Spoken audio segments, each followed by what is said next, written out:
नमस्कार दोस्तों, डिज़ in life में एक बार फिर आपका स्वागत है। आज हम बात करेंगे कि जीवन में कौन सी ऐसी चीज़ें हम गलती बहुत फ्रीक्वेंटली करते हैं और जीवन में जिसकी बड़ी कीमत हम चुकाते हैं। अगर वो गलती करना बंद कर दें, कम कर दें, तो हमारे फॉर्चून में, हमारी किस्मत में बड़ा फ़र्क पड़ सकता है। लेकिन उस गलती को बताने से पहले मैं आपको एक मूवी के बारे में बताऊंगा, क्योंकि दोनों का बड़ा स्ट्रॉन्ग कनेक्शन है। ये मूवी है सन 2006 में आई हुई मूवी थी, लगे रहो मुन्ना भाई, जिसमें संजय दत्त थे, अरशद वारसी थे, विद्या बालन, बोमन ईरानी और कुछ लोग। मूवी एक बड़ी सक्सेस थी, बहुत सफल हुई। और इस मूवी के बाद एक टर्मिनोलॉजी की बहुत बात करने शुरू हुई, गांधीगिरी करने का। और इस मूवी से संजय दत्त की किस्मत भी बदल गई। तो घबराइए नहीं, मैं आपको गांधीगिरी सिखाने की बात नहीं कर रहा। लेकिन एक सवाल ये उठता है कि इस मूवी के बाद इतने लोग गांधीगिरी की तारीफ करनी शुरू करी, गांधीगिरी के बारे में बात करनी शुरू करी, लेकिन गांधीगिरी प्रैक्टिस में नहीं आ पाई। गांधीगिरी प्रैक्टिस में मतलब हम अपने रोजमर्रा के जीवन में गांधीगिरी नहीं ला पाए, लेकिन गांधीगिरी की तारीफ सब करते, बहुत अच्छी बात है। शायद उसकी वजह यह है, जब हम गांधीगिरी की बात करते हैं तो हमारे सामने कुछ सीन आता है संजय दत्त का, जहां एक वॉचमैन उसको एक थप्पड़ मारता है और संजय दत्त बोलता है कि गांधी जी ने बोला था कि आपको एक मारे तो दूसरा गाल उसकी तरफ करने का। वो दूसरा गाल तो उसकी तरफ करता है, वो दूसरा थप्पड़ मारता है। तो हमें लगता है गांधीगिरी मतलब एक गाल पे मारा है, दूसरा गाल उसकी तरफ करो। तो और हम शायद वहीं पे गांधीगिरी छोड़ देते हैं। But it is something beyond that, क्योंकि हम उतना तो अभी माहौल नहीं रहा कि हम एक को थप्पड़ मारते हैं, हम दूसरा गाल उसकी तरफ कर देते हैं। तो मैं आपको ये सजेस्ट नहीं कर रहा। मैं आपको बताना चाह रहा हूँ कि हम ऐसी सिंपली चीज़ जो कॉमन हम मिस्टेक करते हैं, उसको करना बंद करते हैं, उससे कितना फ़र्क पड़ेगा।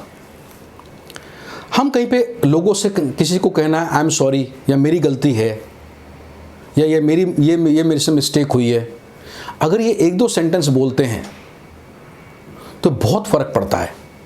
जब मैं बोलता हूँ आई एम सॉरी और सॉरी, इन दोनों बहुत फ़र्क है। सॉरी तो हम कई बार बोल देते हैं, लेकिन सॉरी का मीनिंग अलग है, एंड आई एम सॉरी मेरी गलती है या मैं सुधारूंगा, उसका मीनिंग बहुत अलग जाता है। और this make lot of difference. अगर हम इन दो सेंटेंस को आई एम सॉरी और इट्स माई मिस्टेक हम ज़्यादा बोलना शुरू करेंगे, तो ये हमारी किस्मत में, हमारे जीवन में एक बड़ा डिफरेंस पैदा कर सकती है। जब मैं बोल रहा हूं कि ज़्यादा फ्रीक्वेंटली बोलनी चाहिए, रोज़मर्रा बोलनी चाहिए, इसका मतलब ये नहीं है कि आर्टिफिशियली बोले, बनावट के लिए बोले। दूसरा इंसान भी समझेगा बनावट के लिए बोल रहा है। हम जेन्युइनली बोले। सोचो, हम में से कौन ऐसा है जिसने कोई गलती नहीं करी हो? हम सब ने की है। हम में से कौन ऐसा है जिसके डिसीजन गलत सिद्ध नहीं हुए हो? हम सबके होते हैं। हम में से कौन ऐसा है जिसने कभी गलत नहीं बोला हो? हम सब ने बोला है। बट कितने लोग हम में से ऐसे हैं जिसने अपनी गलती एक्सेप्ट करी उसके सामने जाकर, जिससे बोला है, या जो कंसर्न लोग थे? बहुत ही रेयर। हम गलती सब करते हैं, एक्सेप्ट नहीं करते, क्योंकि हमको लगता है एक्सेप्ट करने से, एडमिट करने से हम इंसल्ट हो गए, हमारी इंसल्टेड फील करेंगे, हमारी इज्जत कम हो जाएगी। और यही हमारा गलत परसेप्शन है। जब हम अपनी गलती एक्सेप्ट करते हैं तो उसका मतलब क्या है? उसका मतलब है कि मैं एक जिम्मेदार आदमी हूँ। उसका मतलब है मैं जानता हूँ मैंने ये कहा है, ये किया है, मतलब I am admitting, I am taking responsibility. उसका मतलब है कि मैं आपकी इज्जत करता हूँ। उसका मतलब है मैं आपसे अपने रिलेशनशिप की या अपने एसोसिएशन की इज्जत करता हूँ। उसका मतलब है कि मैं अपने आप को करेक्ट करूँगा। उसका मतलब है मैं आगे से सही डिसीजन लूँगा। तो जब हम एक्सेप्ट करते हैं मिस्टेक को, तो इट मीन्स अ लॉट। सो सोचो, अगर इसका मतलब इतना ज़्यादा है एक्सेप्ट मिस्टेक करने का, तो कितना इम्पैक्ट इसका होगा दूसरे आदमी, जब दूसरे आदमी बोलते हैं नहीं मेरी गलती थी। तो आप देखोगे बहुत बार तो वो इंसान खुद से आपको बोले नहीं कोई बात नहीं मेरी गलती थी, वो अपनी बोलेगा।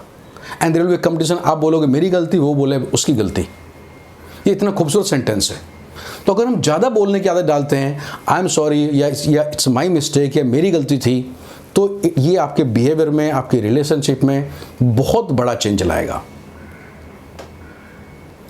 हम किसी को आई एम सॉरी या इट्स माई मिस्टेक कहने से हम छोटे नहीं हो जाते, बल्कि हम और बड़े होते हैं और मजबूत होते हैं। याद रखो, हमेशा मिस्टेक एडमिट करने से एक से बड़प्पन का काम है, ये एक ब्रेव एक्ट है। और जो करते हैं उनमें और कॉन्फिडेंस आता है, उससे और ट्रस्ट बढ़ता है। और जब हम मिस्टेक एडमिट नहीं करते हैं तो ट्रस्ट रिड्यूस होता है, रिलेशनशिप और छोटा होता है, कॉन्फिडेंस कम होता है। और दोस्तों, हम अपनी अपनी ज़िंदगियों में बहुत कॉस्ट पे करते हैं सिंपली बिकॉज हम ये नहीं बोलते कि मेरी गलती थी, या हम गलती एक्सेप्ट नहीं करते। इसी वजह से अगर अपनी पिछली लाइफ में देखोगे, पिछले 5 साल में, 10 साल में, अगर आप सिंपली ये देखते हो कि आप अगर पिछले 10 इंसिडेंट्स में, 20 इंसिडेंट्स में अगर अपनी गलती एक्सेप्ट करते, उससे कितना फ़र्क पड़ता अपनी लाइफ में। आज कौन कौन लोग आपकी लाइफ में होते, या कौन कौन से सही डिसीजन हो रहे होते, it would have made huge impact. Coming back again, Gandhigiri का मतलब एक थप्पड़ के बाद दूसरा थप्पड़ लगवाना नहीं है।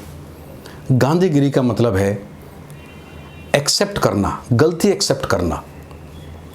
लगे रहे मुन्ना भाई में गांधी जी ने बोला था संजय दत्त को कि जाके विद्या बालन को बोलो ये मेरी गलती थी, वो गांधीगिरी थी।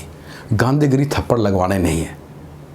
तो अगर हम सब चीज़ इसको सोचते हैं और इस पर अमल करना शुरू करते हैं कि जहाँ हमारी गलती होती है, जहाँ हमारे से गलत डिसीजन होता है, we go to that person and admit it's my mistake, I think it can make a huge impact in all of our life.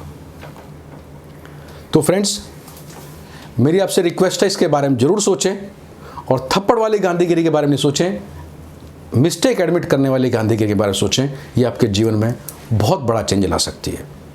And thank you very much for watching us today. Thank you friends.